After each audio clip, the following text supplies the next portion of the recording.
Hello, bonsoir, and welcome to the final episode of the GFFN Euro Show.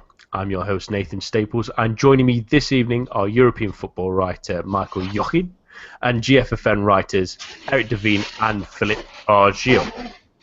Euro 2016 has been one hell of a ride and one that ended on Sunday night with a real bang, but probably not the one Philip was hoping for. But before we dissect maybe slightly subdued final, here are the latest headlines. Portugal are European champions after winning 1-0 against France in the Stade de France on Sunday evening. Substitute Eder scored from long range to give the nation their first ever major title, despite seeing captain and talisman Cristiano Ronaldo taken off in the first half due to injury.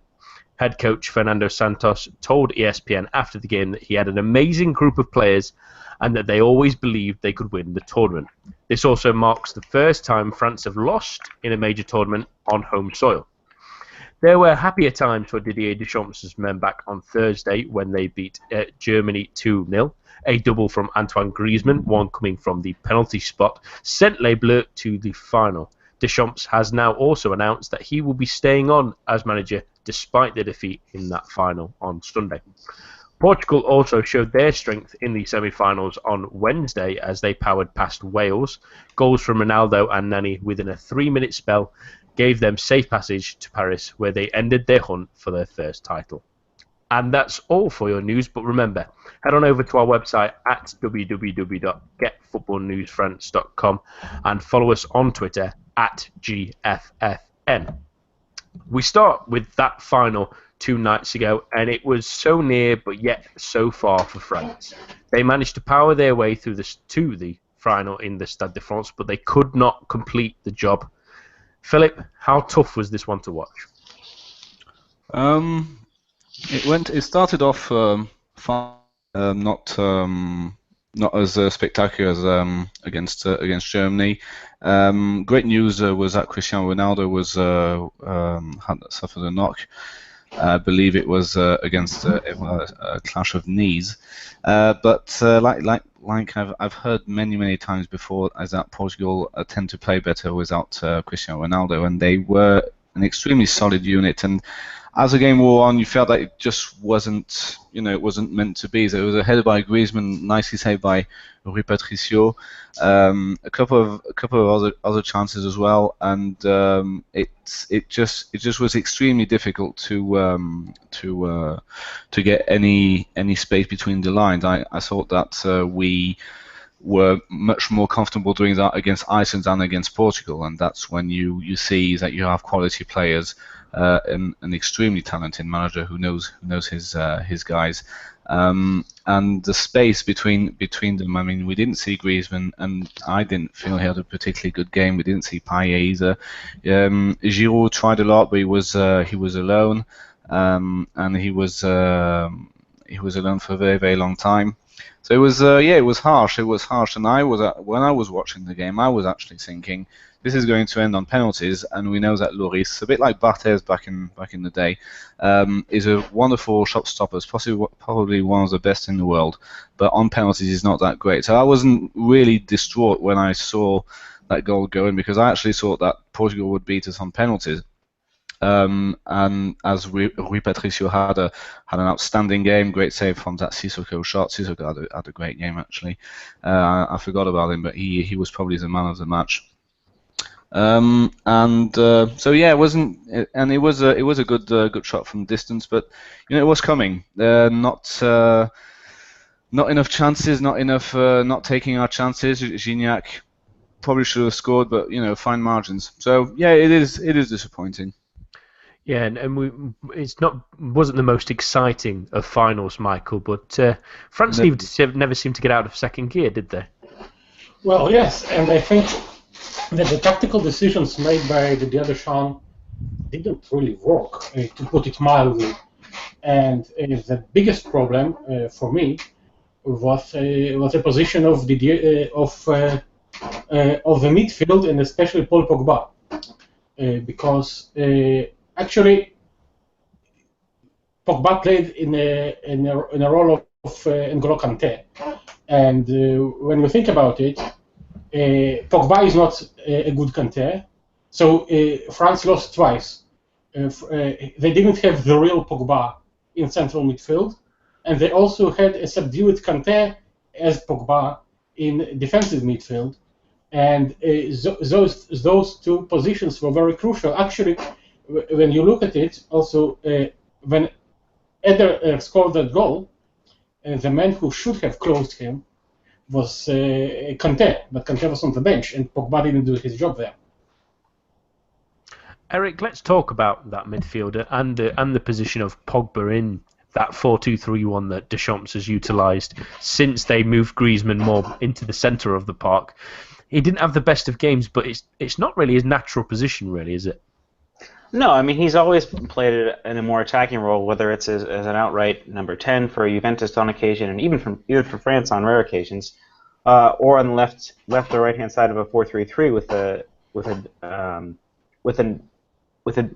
with a player whose sole role is to protect the back four, whether that be Schneiderlin in the past, Kanté, Last Diarra, and I think that this trick had worked fairly well against Germany, who were not getting as much natural width from their fullbacks as Portugal were on the night on Sunday, and I think that because of that, play was stretched a little bit more, and it required a little bit more movement and inventiveness from Pogba and Matuidi, and without them there to really shield that back four, the back four were often, especially as the match wore on, really forced to step up and do a little bit more. We saw that time and again that, were it not for the quick feet of Koscielny and Mtiti, I think that Portugal could have fashioned a chance or even a goal sooner than it dare strike when it did come. I think that this idea of a 4-2-3-1, it can be effective, but one of those players needs to be a specialist defensive midfielder. Whether that's Diarra coming back for World Cup qualification, whether that's Kanté, I think that remains to be seen. But without someone who's there to be the water carrier, as we so often say, the Makelele role, if you will, then there's not a chance that Pogba can be as effective as he would like.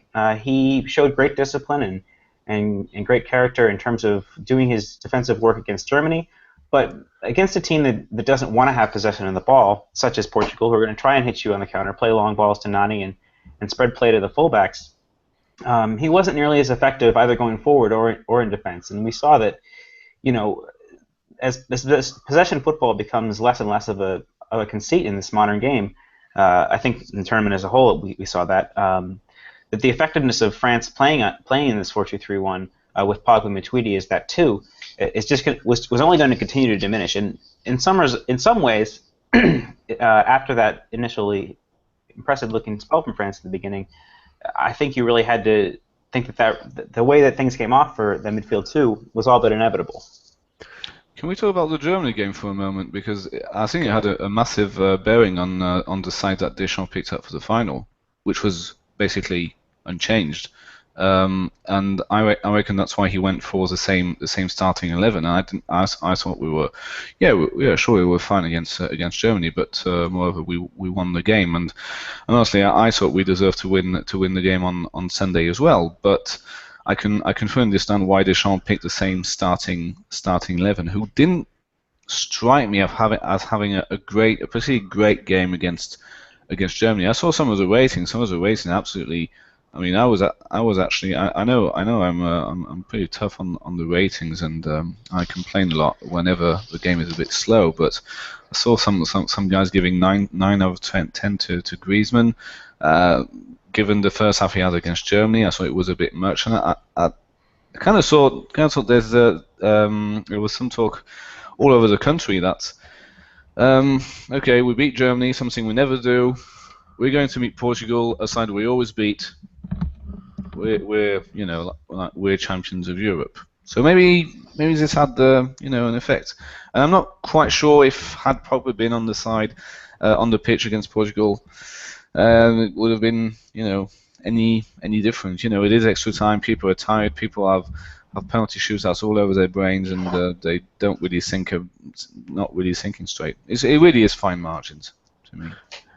let's talk about the man you've already mentioned there, Philip, in Griezmann. And Michael, he's had an excellent tournament, but he sort of drifted in and out of this final quite a bit and eventually seemed anonymous. Well, I don't really think that Griezmann had a great tournament, if you ask me. He had phenomenal moments of brilliance, but let's take, for example, the game against Germany. The first half, he was totally anonymous, and it's not his fault, because France didn't really have any kind of possession. In the second half, okay, yeah, he scored the penalty on the stroke of half-time. That's nice, but that doesn't make you a superstar. And he was very lucky to be in the right place in the right time. It's a Porsche goal, the second goal. But other than that, he didn't really contribute, And I think that Antoine most certainly was the best striker at this tournament, no doubt about that. But he was nowhere near the best player, and his choice is for me, just ridiculous, really. I kind of agree with all that's been said. Well, I was impressed by him, by all the things he could do, mainly because I don't really watch La Liga, I don't watch Atletico Madrid, and I was pleasantly surprised by how composed he is in front of goal. But on the whole, him being player of the tournament really does mean that it hasn't been that special a tournament. It's not been extremely spectacular, even though a lot of good players were on show. That's that's beyond question. But I would agree that it wouldn't it wasn't a perfect tournament for him. And once again, I didn't find him that extraordinary against Germany, which is reported to be his best game of the tournament. It wasn't. It really wasn't. Really, he had a great moment in that game. He scored a very opportunistic goal, and it's very important for a striker to have that sixth sense and to be exactly in the right place at the right time, and to know beforehand that Manuel Neuer is going to make that mistake. Fantastic. A lot of credit to him, really. And he had a lot of these little moments during the tournament. In the final, too, when he headed after 5 or 6 minutes, and Rui Patricio made that great save, that could have been his seventh goal of the tournament. And really, from that point of view, Griezmann was phenomenal at times. But his overall contribution to the team game also was far from perfect, and I think he plays much better for Atletico Madrid. What's he being asked to do? I mean, this is the thing. I think that instinctiveness is a product of how he's asked to operate at Atletico. He's asked to be the sole focal point of an attack, to play on the break, to hit teams quickly, to hit teams instinctively. So if he's quote unquote drifting out of a match, I mean that's not necessarily a bad thing, because a lot of what he's doing is defensive work. I mean, yes, but not when you play against Portugal, which is a defensive team. You need another type of striker to keep this defense busy all the time, not to drift in and out of the game, but to really work all the time. And that's what he does at Atletico Madrid. Atletico Madrid are not a defensive team in Spain. They might play defensively sometimes, and not always, but sometimes against Barcelona maybe. In most of the games in the Spanish league, Atletico have to have all the possession and they play offensively. And you can see that actually he's not the focal point of that attack. Not always. He's a very much of a team player, and in this French setup, he didn't really hit it out with Olivier Giroud for the whole tournament. I didn't see a lot of mutual understanding between that pair, and that's what you needed especially in the final, because against Germany there was one penalty and one goal that was scored after a big mistake by Kimmich and another big mistake by Neuer. But none of those goals was scored. Neither of them was a team effort. So that's fair enough, but I think that for Portugal to be effective, especially after Ronaldo went off and they switched to what was effectively a 4-5-1, the only way they were going to get any joy going forward was to have Pepe and Font spread the ball to the fullbacks. Now, if Griezmann and Giroud aren't doing their job in terms of applying pressure to them from a defensive aspect, then Portugal are that much more effective going forward, and France are that much more at risk on the counter, especially considering the age and pace of their fullbacks. So I think that we really can't undersell the fact that, in the attack, Griezmann may be drifting and his link-up play with Giroud may be a little bit spotty. I think that we can't undersell how the effort that the front two are putting in for France as well in terms of putting pressure on those fullbacks. I mean, Pepe and Font are decent distributors of the ball when they're given time. But if they weren't given time, as was often the case on Sunday evening, Portugal didn't look nearly as effective going forward. Yeah, let's rein this in a little bit, because Michael, you've made some excellent points about Griezmann being the best striker in this tournament, and we've all mentioned how good he can be in that attacking role. Philip, was there a need for Olivier Giroud then, if Griezmann was so dangerous going forward?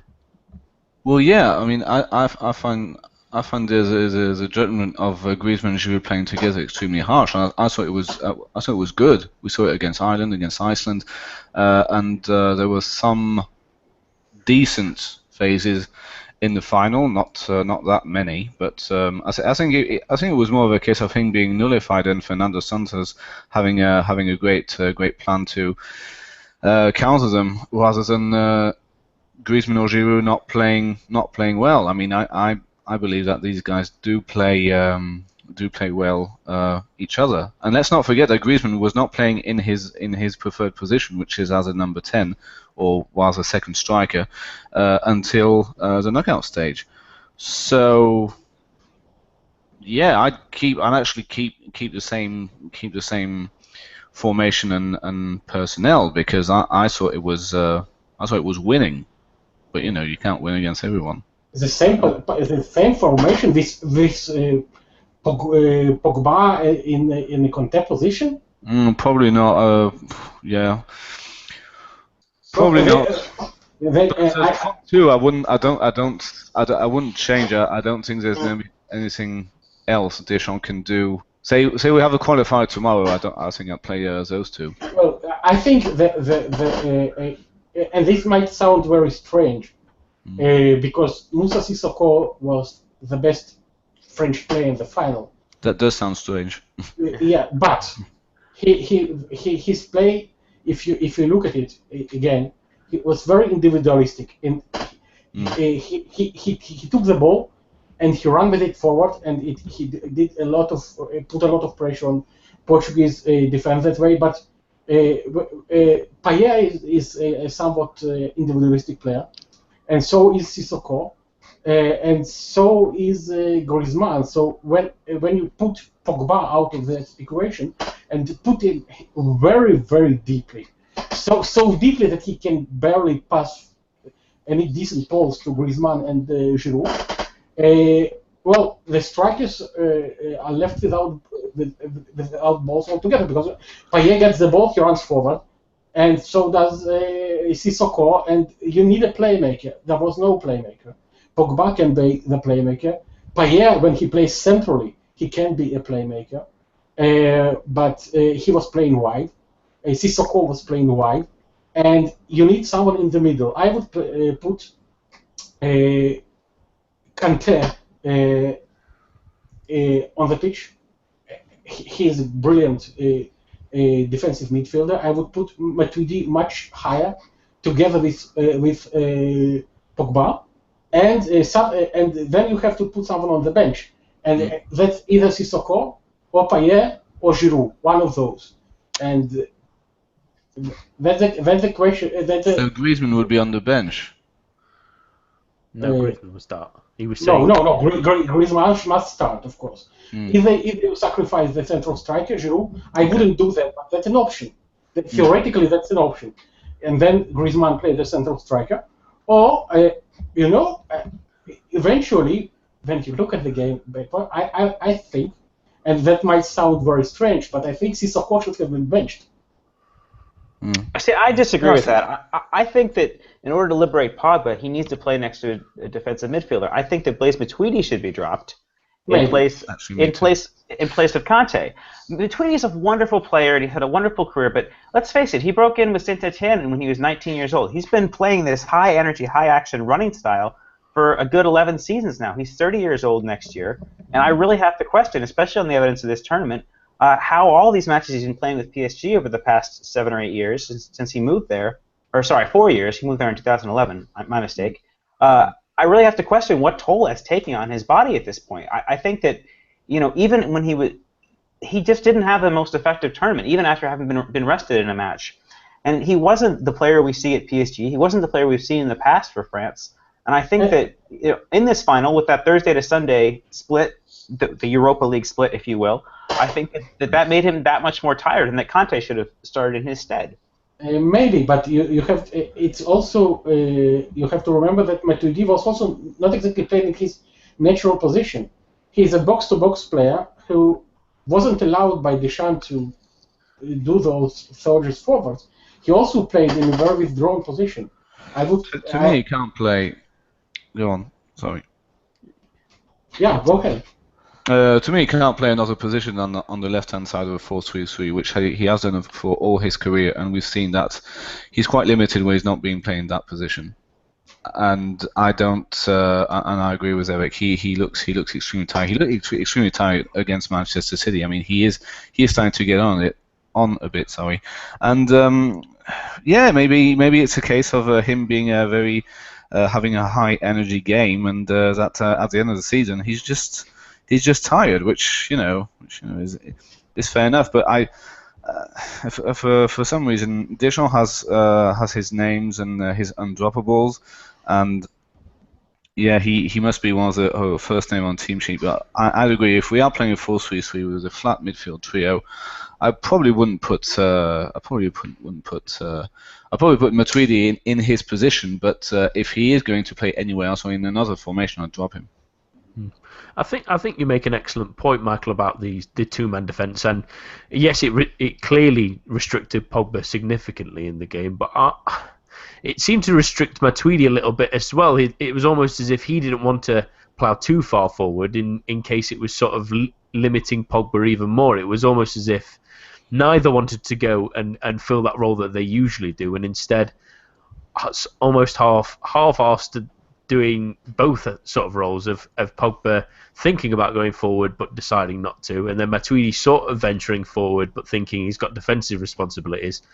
I think it was clear that one of them unfortunately, it might be a strange example, but it reminds me a little bit of England when we had Gerrard and Lampard, which was really you should be dropping one of them and using the other, and depending on form or which one you think affects the game more, you should be picking. But Deschamps had a few different problems in this tournament, Eric, of team selections and getting that right formation. How do you evaluate his tournament overall?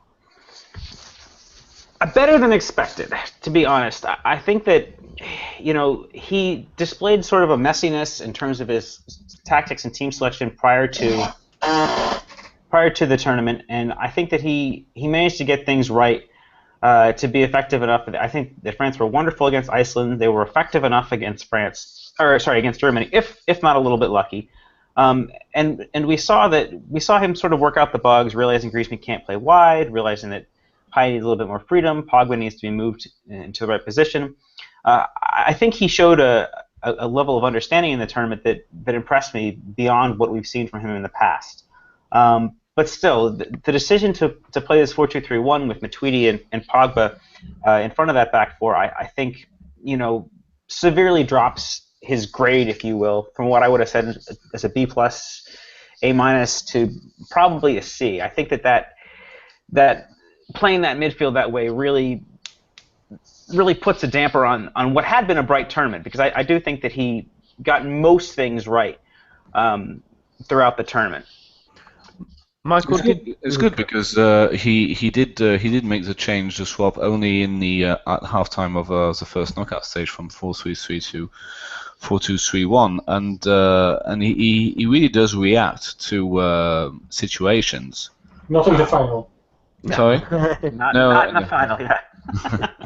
But in order to get to the final, he did to me did everything right. It was Well, in order to get to the let's be honest.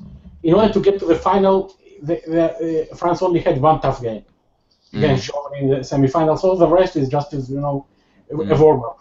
With all due respect to and even then, when playing a very very limited island, France ran into problems, and even when playing, it was absolutely dismal. Romanian side, it looked like Romania were, they almost played out for a draw, and it would have been deserved. Then you see Romania against Albania, and Albania just play on the pitch, and Albania looked much better against Romania, for example, than France did. France didn't have, apart from the game against Iceland, which was the first half of the game against Iceland, which was really impressive. Other than that, they didn't have any effective game plan in any of the games. In any of the games. Which is a sad state of affairs, given that they almost won the damn thing. Yeah, but they were very lucky with the draw. They had a very easy group stage, basically. Even then, they had a very tough job of beating Romania, which they were one of the weakest teams in the tournament. If not, only Russia or Ukraine were weaker than Romania. But they still needed a very very late, brilliant goal from Payet to beat them. They almost failed against Albania, which were massively underrated, of course, and they are a good team, but still, France needed, with all those players, to come with a better tactical plan, because tactically, Gianni Di Biase simply outplayed Deschamps in that game. Totally outplayed him. The Albanian manager? Yes. Yeah, I agree. Totally outplayed him. Then, the game against Switzerland was irrelevant. And then a tough game against Ireland, much tougher than expected. Iceland was okay in the first half, and then they rested in the second half, and then they got very lucky against Germany, because that Schweini handball, it couldn't have. It could have. It's a very delicate decision by the referee anyway, but it was correct decision. Okay, but Schweinsteiger couldn't touch that ball with his hand. And then what? Germany were by far the better team in the first half. Yeah, it wasn't. I mean, we didn't mention this. We didn't mention the Germany game in depth, but Germany. I mean, we were. It's not that we were horrible in the first half, but we started off great for 10 minutes, and then Germany were all over us. A bit like when Barcelona have the ball all the time. We just weren't. And France looked like something like well. tougher in that first half against Barcelona. Exactly. So I think we have to, when speaking about Deschamps, we have to speak about tactics and about his motivational preparation. Motivation, mentally and motivationally, it was a very good tournament by Deschamps. I was especially impressed by his decision not to give Pogba the number 10 shot, not to avoid those comparisons to Platini and Zidane. And actually, during this tournament, France started with Pogba as their biggest star. Then Payet became their biggest star, and eventually Griezmann became their biggest star. And all the workload was evenly spread around this team. There was no huge psychological pressure of any specific player, which is very important, and I think Deschamps has to be credited with that. He managed to put Pogba out of the spotlight somewhat, but at the same time he completely misused Pogba later tactically, and that's he managed Pogba brilliantly from mental point of view and from team point of view, but he completely mismanaged him tactically. And so it was a great mental preparation by the coach, but tactically it was nothing short of disaster, really. Yeah, and it was such a shame in that final as well. You've already mentioned that he didn't make any real changes that affected the game, and it seemed like, especially as it was heading into extra time and the game looked a little bit leggy from both sides, that it seemed to be crying out for someone like Martial to come on, or someone with a bit of pace that would attack defenders in that final third, in that final half an hour. And I still can't believe he essentially waited until Portugal scored and then rushed him on. It still frazzles my mind that he can't think ahead to try and change something on a tournament that seemed to be going out their favour. But let's focus just quickly, Philip, on the future for France. I mean, even though there's the disappointment of the final and the fact that Deschamps maybe hasn't quite tactically got it right, is there hope for the future with this squad? Yeah, I mean, this is why I was predicting us to win the tournament beforehand. Is there's a lack of actual opposition, and for the World Cup, I'm actually quite confident of us doing very, very well, because it will be essentially the same size, and I can actually see the Portugal generation being a great generation of up and coming players with all the players that we know that play at Monaco, like Bernardo Silva. So I'm quite hopeful, because I see the state of Brazil, I see the state of Argentina. Of course, there's always your South Koreas and Japans who play extremely well, very well drilled, and just basically do extremely well at the World Cup. We think they're whipping boys, but they're not. But no, I'm quite confident. Deschamps has stayed. It's a good thing, because otherwise we would have been, in not in a good position without a decent manager, because he's the only decent manager we have. We could go back to Blanc, but that's a bit going backwards. But no, I've got great hopes for this World Cup. It's going to be quite exciting, and we are a country with one of the best academies in the world, up and coming players. So yeah, it's nothing to be. To me, there's nothing to be actually disappointed about, because I reckon the players will look back at this final and say, okay, we maybe thought we'd have won it, and now we have to go out and win the World Cup in Germany, in Russia. Yeah. So I'm quite confident, probably overconfident, but I'm actually not that wound up that we lost to Portugal. And believe me, they did a right racket in Paris on Sunday evening. I have to question the plan of succession for the fullbacks, though. I think that Saya and Evra were effective enough, but what's going to happen with these fullbacks? I mean, we have Djibril Sidibe, who's just moved to Monaco. From Lille is a fine player. We have Sebastian Corsia. Those are the options at right back. Left back, we've got the likes of Dean, Kurzawa. But none of these players have been really given a chance to shine on an international stage. And now we see that Dean's just moved to Barcelona. He's not going to have a lot of opportunities there. I do think that the move to Monaco is a good thing for Sidibe.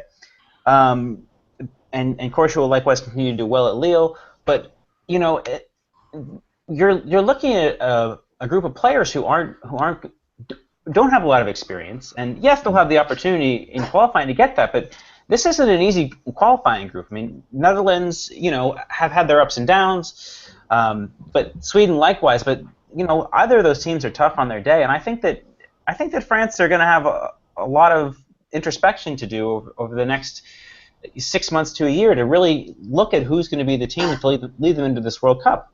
I mean, let's face it, Laurent Koscielny's 32 in the time of the next tournament too. Is he going to need replacing, or are they going to need another center back to step in his stead? I think we've seen that we can't rely on the likes of Mangala and Rami at this point. Koscielny's had a brilliant tournament though. Oh, I'm not arguing that at all. But I'm saying that as well as this team have done, I think Deschamps has leaned in a couple situations a little bit too heavily on certain players. How is he going to reintegrate Benzema into the squad? That's something to be looked at too. Is Benzema's career over for France? I think so. You know, he's still only, I think, 29 this month. He still, you know, has probably another 2 major tournaments left in him. You know, were for him to make that decision. I think Benzema will not play for Deschamps anymore. No. It's very. I think it's crystal clear. His France career is not over. He may come back after the World Cup. It's a bit like He will be Nasri. young enough, but he will not play for this manager after what he said about him before the tournament. You know. No, that I would agree. I think it's Benzema's career's over as long as Deschamps is in charge. But we'll stop butchering into the French team now and congratulate the winners on Sunday night, which were Portugal. They were terrific at times, and they really put in an excellent performance, especially after losing Ronaldo, didn't they, Michael? They might not be the biggest entertainers necessarily, but they certainly got the job done. Yes, and actually they played better without Ronaldo, which says a lot about Ronaldo and his contribution to this team, which is hugely overrated. Fernando Santos, and people don't really understand it. He's a very, very, very Greek coach. He was specifically chosen to replace Otto Rehagel for Greece in 2010, and he worked in Greece for a long period with clubs there, especially at Ajax, Athens, and Panathinaikos, and especially PAOK Saloniki. And he has a lot of this Greek mentality. Now, if you remember, Portugal had a rather easy group, or so they thought. So their first games against Iceland and Austria, they attacked all the time. And Cristiano Ronaldo sort of ruined those games for them because he just shot every possible ball into the stands. But they had a lot of shots and a lot of possession and a lot of attacking play. And after Iceland sort of stole the draw with their organized performance, Ronaldo said that it's not that's not how we play football. They should be happy, and we were the ones who played football. And Fernando Santos saw those games, and he decided that there is urgent need of adding some Greek steel to this Portuguese flair. And he did that against Croatia, which were one of the best teams at the group stage, maybe the best team at the group stage. Croatia had one big problem: they didn't have a coach. They had fantastic players, they didn't have a coach. So they came against Fernando Santos, who played 3 very attack-minded games at the group stage, and he just killed this game off. It was the most boring game in the history of football, I think. 170 minutes without a shot on target.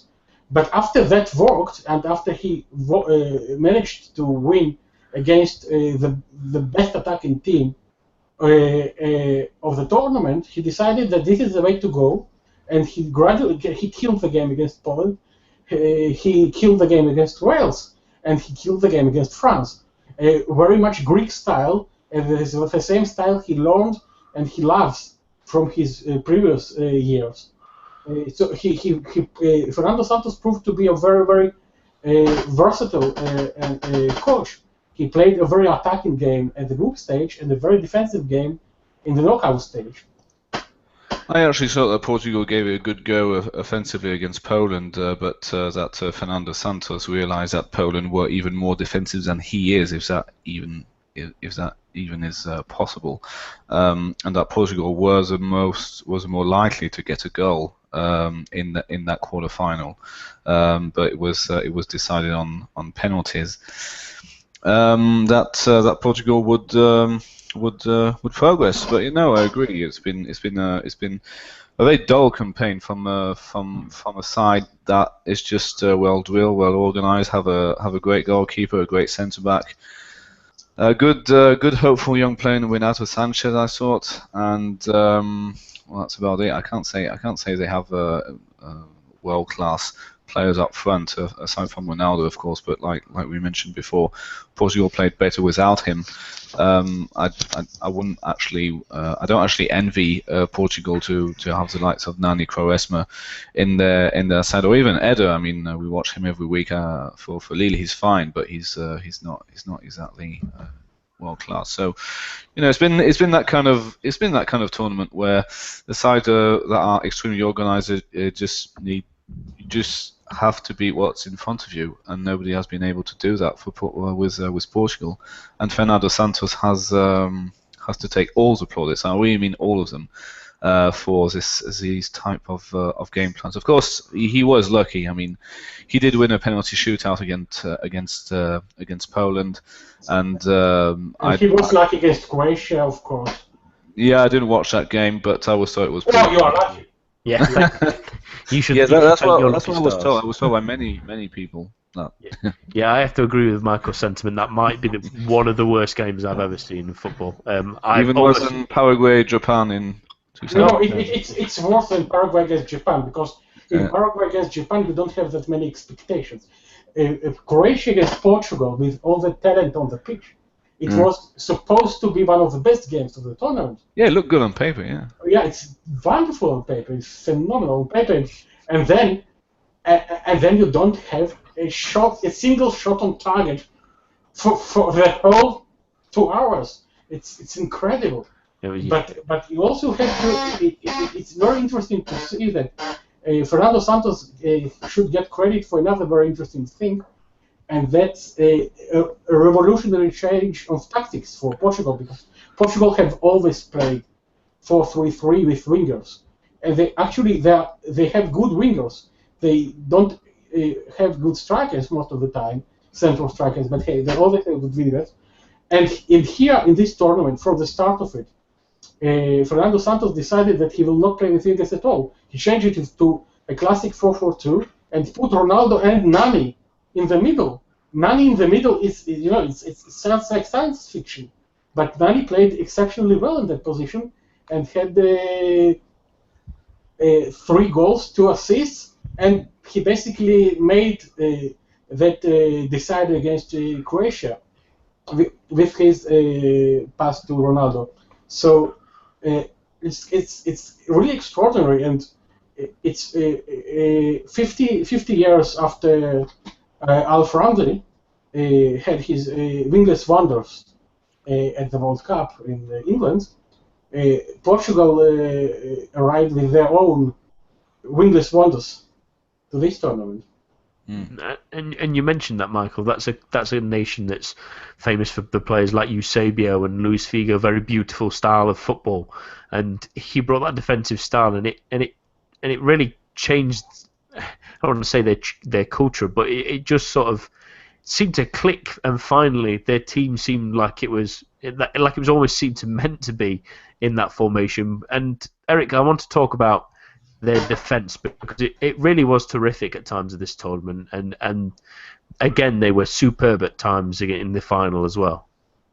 Yeah, I mean, Pepe, for all the stick he gets for being a thug and a ham and a cheat, which he has been on numerous occasions, I'll acknowledge that.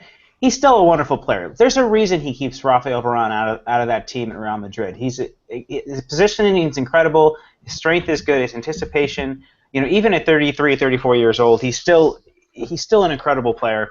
I think that one could make a convincing argument for Pepe for player of the tournament. But not only the center backs. I think Jose Font was great as well, particularly once Carvalho was dropped. But the young fullbacks as well, Suarez and Rafael Guerreiro, who's just moved from Lorient. He's a wonderful young player. And I think Suarez is 24, 25, not quite as young as Guerreiro, but still, massively impressive from the two of them. I think that, for what the midfielders and the attacking players lacked in width, the fullbacks were able to provide that on most occasions. I mean, and Guerreiro, has shown that maybe he should be taking the reins from Ronaldo on free kicks, particularly with that delivery towards the end of extra time in the final. And the two's their natural crossing ability, their ability to run at players with pace, I think that entire back four and Rui Patricio, played incredibly well, and I think credit goes, also again to Santos here for trusting these younger players, to lead the team forward, for not opting for the easy out for LSU, for example, on the left ahead of Guerrero. Guerrero was a player without much international experience prior to this. I mean, his first match was against, or maybe his second match, he scored a winner against Argentina in Manchester, and that really sort of put him on the map with Portugal. But his career that wasn't so long ago. His career has really had a sharp upward trajectory, and it took some bravery on the part of Santos to continue that as well. Well, he's a Dortmund player now. He's going to be one of the best left backs in the next decade, I think. Yeah, and we've seen him plenty of times for Lorient this season. He's been fantastic for them for the last 2 years, and he's earned that move to Dortmund. But I also want to shine a light on another player who I think was terrific in that final and has been all tournament, and that's Rui Patricio in goal. He's a terrific goalkeeper that's relatively unheralded because he's not played, because he's simply played with Sporting on it for the majority of his career, and he really, at times in that final, it wasn't necessarily the saves he was making, although he made a few.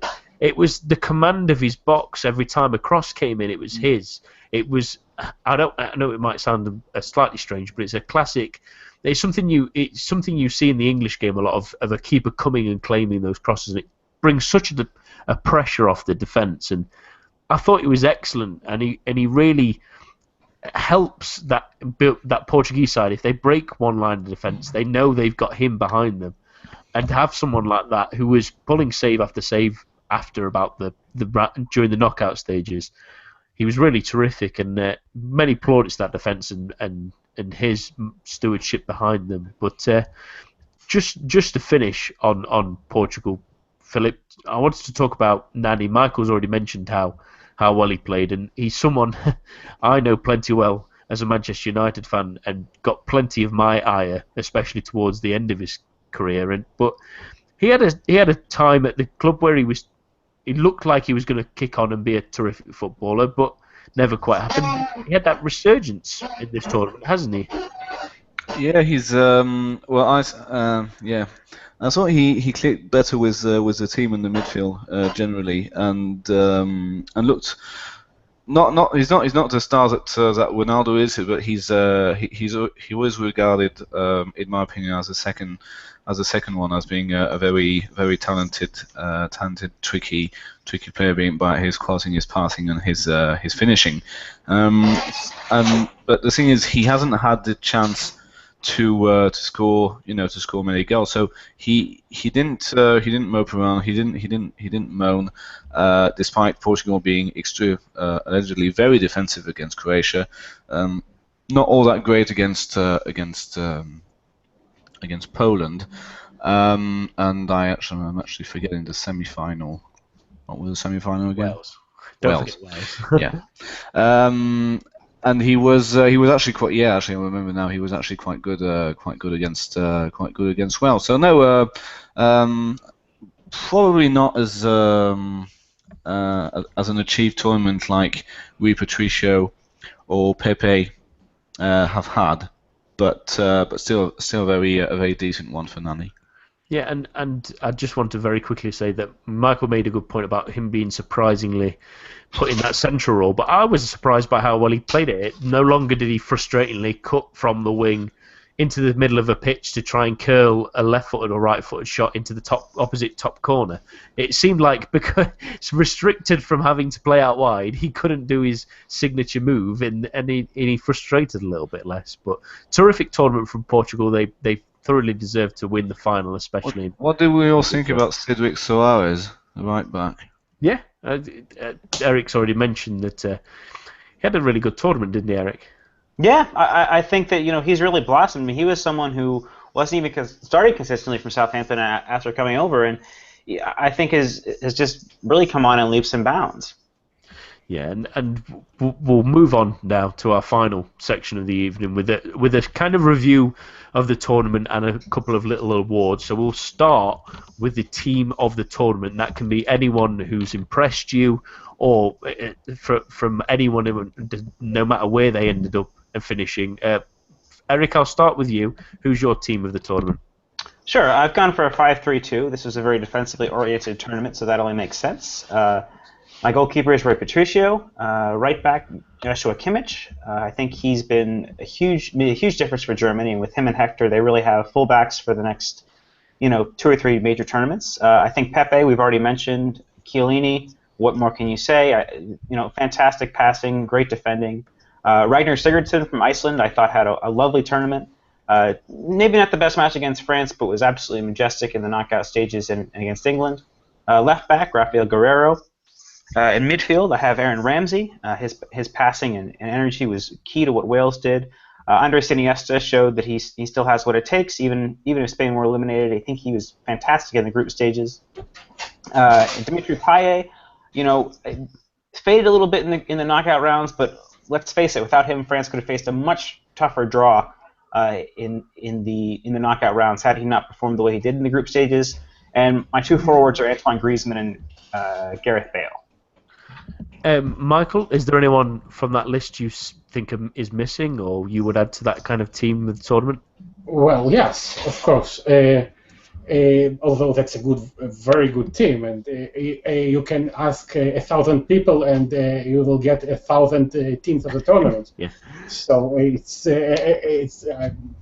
will never criticize anyone's choice. I think every choice is very legitimate, unless you put someone like maybe Fyodor Smolov and Artyom Dzyuba in it. But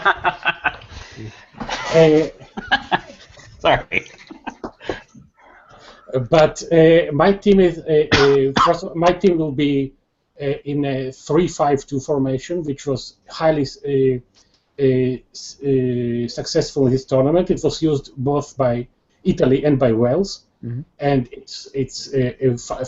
it really is a very interesting tactical development that I hope will be continued, because I love this particular system that was nearly extinct a decade ago. Buffon is my goalkeeper. I think he had a superb tournament, and also he is the greatest captain you could ever imagine. So he was also the captain of his team. In defense, and I have Jerome Boateng, who had a very good tournament for Germany, even though he handled that ball against Italy. But other than that, he was absolutely imperious. Leonardo Bonucci is my stopper, and not only he is in this team of the tournament. For me, Bonucci was the best player at Euro 2016, and from every possible angle, he was the leader. He was on the pitch. He had his defensive contribution was absolutely astonishing, like he always plays for Juventus, and he also played the best assist of the tournament for Giaccherini against Belgium. So he gets my call. And Pepe to complete the back three. Actually, I thought that Sigurdsson should be in that team, but after the final, Pepe edged him. In the midfield, I have Toni Kroos, the best passer of the ball in this tournament, and the best German player. And Germany were arguably maybe the best team, but maybe Italy were. And if Italy might have been the best team of this tournament, then Emanuele Giaccherini must be in the team of the tournament for me. His contribution has been absolutely fantastic, both defensively and offensively, and he also scored this magnificent goal against Belgium. And he also assisted Giorgio Chiellini when he scored against Spain. So Giaccherini was fabulous. And when you think that a player loaned out by Sunderland to Bologna is one of the stars of the European Championship, that's very interesting. Aaron Ramsey and Dimitri Payet are also in my team. And so is Ivan Perisic, who was the best player of Croatia. and the ultimate star of their sensational win over Spain, and probably the best player at the group stages. And in attack, of course, Antoine Griezmann, the top scorer and the best striker. We have already discussed that. And Nani alongside him. Yeah, it's hard. I always agree. It's very difficult to pick between these teams in the tournaments because there's so many good players. Philip, who do you have? Well, I do enjoy Fabianski, and I witnessed a shootout against Switzerland, so I really enjoyed him. But I just have to give it to Buffon. He's just absolutely sensational. As a wide back, I'd go for Kyle Walker over Kimmich. Kyle Walker has been possibly the only good English player of the tournament. Centre-back pairing of Pepe, the Portuguese player, and Glick for Poland, new Monaco player. Glick has been absolutely sensational. He is one of the major reasons why Poland's defence was watertight. I agree with both of you. Guerrero was a left back. Went for 4-4-2. Krychowiak in the centre of midfield with Ramsey, Perisic on the right, Draxler on the left, Griezmann and Bell two up front. Yeah, it's very hard to argue with a lot of those players. There's a lot of good, talented footballers that really, let's say we're pragmatic in a pragmatic tournament. But let's go for disappointment of the tournament. I'll allow this to be a player, team, or even a manager in this. Eric, what disappointed you? England, Roy Hodgson, Raheem Sterling. Keep it simple. That sounds like my picks almost. Michael, who was your disappointment? Well, manager-wise, Mark Wilmots, and because Belgium were talent-wise the best team of this tournament, and Wilmots, by insisting on playing Fellaini against Wales, simply ruined their chances, and that's a great shame. I think I wanted Belgium to win this. I'm not a Belgian fan, but I was very disappointed by what happened with Mark Wilmots. As for the most disappointing player, I think it's hands down David Alaba, and he's one of the best players in the world, and he played. He was substituted in the second game of Austria after half of his balls went astray. It was a disastrous tournament for Austria and for Alaba, and for me, he's the biggest disappointment as far as players go. That's a great point, really great point. He was absolutely shocking. Arnautovic actually was pretty good, but that's it. Yeah, Arnautovic was good and Fuchs was good, but you have to see, Austria were very hyped ahead of this tournament because they had a great qualifying campaign with 9 wins and a draw in 10 games, and that's nice. But then you see the teams that they overcame in the qualifiers, Sweden and Russia, and you can understand that they were just, they had a very easy ride in the qualifiers, and those high expectations might have hurt them. I just don't get that, actually, how Austria are a huge disappointment. I just don't get how, they are unfancy to start with, and they were just in quite a tough group, but to me, they've got no excuse. It's just that they didn't show up, and that Hungary had some kind of plan. But yes, there were no pushovers, of course, but I mean, Austria should have done better. Well, Austria only have 2 world-class players. Only 2. Sure. Only 2. Some of them don't have any. Alaba and Fuchs are the world-class players. All the rest are not. And if the biggest star of the team just doesn't show up at all, well, that's what you get. Yeah. Philip, very quickly, what was your disappointment? Austria, England extremely disappointed by the actually it was more Hodgson than England. You felt that with someone with a bit of brains between the ears, they could have done something different against Iceland. It's just absolutely shocking to have such an experienced man not knowing what to do against a very simple 4-4-2 that wasn't that hard to beat, as France did prove. Other things that I was disappointed with was probably the tournament in itself, the quality of the games. Well, actually, I thought it was going to be worse than that, but it would turn out to be okay, I suppose. Yeah, that's it. Yeah, it was a strange tournament with a very a lot of average kind of games. But let's finish on a high note, really, and we'll do the final two awards together. Would want a manager of the tournament and a player of the tournament. So I'll go with you, Eric, first. Who's your manager and who's your player? Manager of the tournament, I think Fernando Santos. With the limited resources that he had to put faith in a lot of these younger players, like William Carvalho. Even Silva to an extent, Guerrero, Suarez, players who didn't have a lot of international experience, and to really make them come together as a cohesive whole to play the kind of defensive football that this tournament needed. Massively impressive for him. I think because of that, I have to give it to Pepe. I had initially thought about Griezmann, but I think Michael, you rightly said earlier, his inconsistency at times was a little bit frustrating given the level that we've seen that he can operate at. So yeah, I think Santos and Pepe for me. Michael, who do you have for manager and player of the tournament?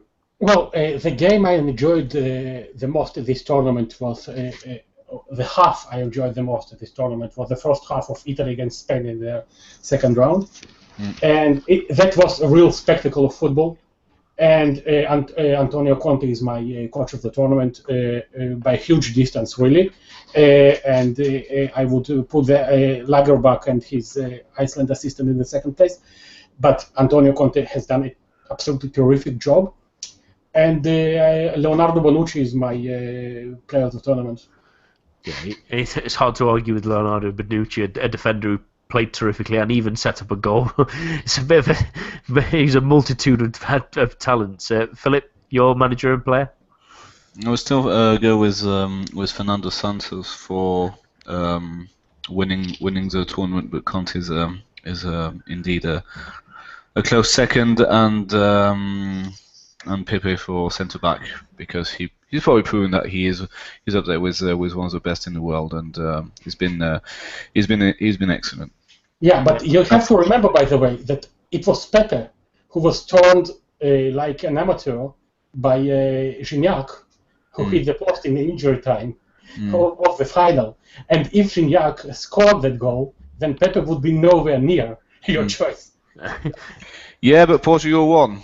Yeah, that's the swings and roundabouts. It's not down to luck eventually. Yeah. I mean, it's fine margins. If Gignac shot goes in, we're champions. It didn't. Doesn't matter. We'll win the World Cup. Yeah,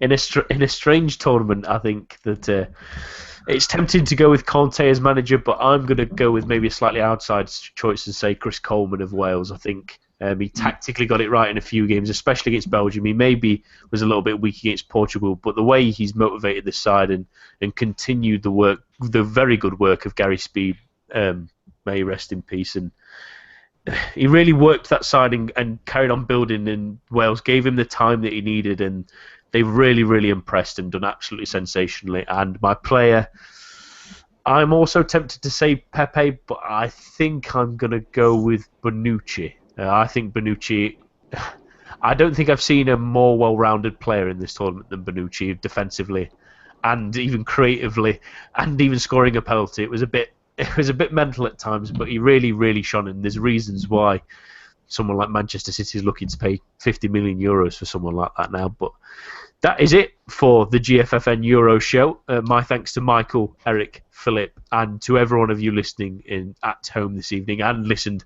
for the past 6 weeks. We hope you've enjoyed it as much as we have, although the tournament might not have been quite as excited. Join us again at the beginning of August for the return of the GFFN show. But for now, amianto and farewell.